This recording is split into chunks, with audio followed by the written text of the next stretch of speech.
Hi மக்களே, எல்லோரும் எப்படி இருக்கீங்க? நான் ரொம்ப சூப்பராக இருக்கேன். இன்றைக்கி வந்து மீன் வாங்கினேன். மீன் வந்து எப்படி கழுவலாம் அப்படின்னு சொல்லிட்டு ஒரு சின்ன வீடியோ பார்ப்போமா? மீன் வந்து மொதச்சட்டியை போட்டு நல்லா ஃபுல்லாக தண்ணி ஊற்றி விட்றணும்.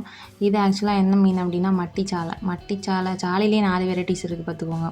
ஒவ்வொன்றும் ஒரு டைப்பில் இருக்கும். மட்டிச்சாலை வந்து பார்த்திங்கன்னா நல்ல இந்த வயிறு பகுதி வந்து அகலமாக இருக்கும். அப்படியே இந்த போட் ஷேப்பில் வரும்போது அந்த தலை சின்னோண்டு இருக்கும். இதான் வந்து மட்டிச்சாலை. வேறு என்ன சாலை உண்டு? நல்ல சாலை ஒன்று உண்டு. அது வந்து கறிக்கு நல்லா டேஸ்ட்டாக இருக்கும். இது மட்டிச்சாலை வந்து அந்தளவுக்கு கறி நல்லா இருக்காது, முள் அதிகமாக இருக்கும். அண்டு வந்து பொரிச்சா இது சூப்பராக இருக்கும். ஆனால் நான் 2மே தான் வைக்க போகிறேன். அப்புறம் வந்து தலைவீங்கி சாலைன்னு ஒன்று உண்டு, பேச்சாலை.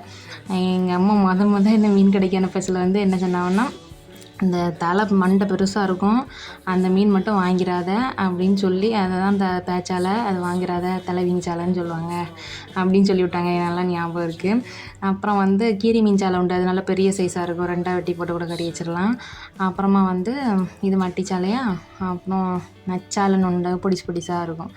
நச்சாலை, பேச்சாலை, மட்டிச்சாலை, கீரி மீன் சாலை, இந்த மாதிரி நிறைய சாலையெல்லாம் உண்டு. ஓகே. அண்டு சாலை மீனையே வந்து சென்னையில் வந்து மத்தின்னு சொல்கிறாங்க. ஒரு ஊரில் ஒரு மாதிரி சொல்கிறவளோ இருக்கும். சரி, ஓகே.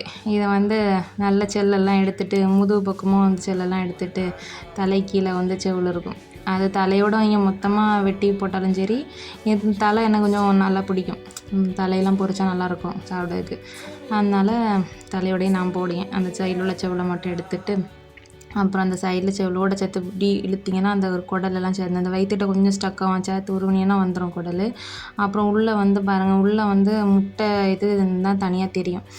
முட்டை இருந்துச்சுன்னா நான் எடுக்க மாட்டேன். அதை நல்லா சாப்பிட்லாம். அதுவே ஆம்பளை மீனாக இருந்துச்சுன்னா பாலை மாதிரி இருக்கும். பொம்பளை மீனுக்கு வந்து முட்டை இருக்கும், ஆம்பளை மீனுக்கு வந்து பாலை மாதிரி இருக்கும். அதெல்லாம் உருவி போட்டுருவேன். முட்டை இருந்ததுன்னா அதை அப்படியே வச்சு கழுவி வாழை வெட்டிட்டா முடிஞ்சுது. முதுகுக்கு மேலே ஒன்று இருக்கும், அதை உருவணும்.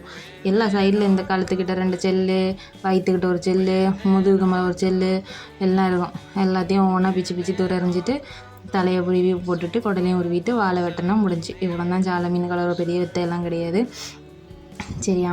இது வந்து வாழை வெட்டதுக்கும் அந்த பொரிச்ச மீனுக்கு வந்து கீரல் போடுறதுக்காண்டி மட்டும்தான் நான் வந்து கத்தி யூஸ் பண்ணுறேன்.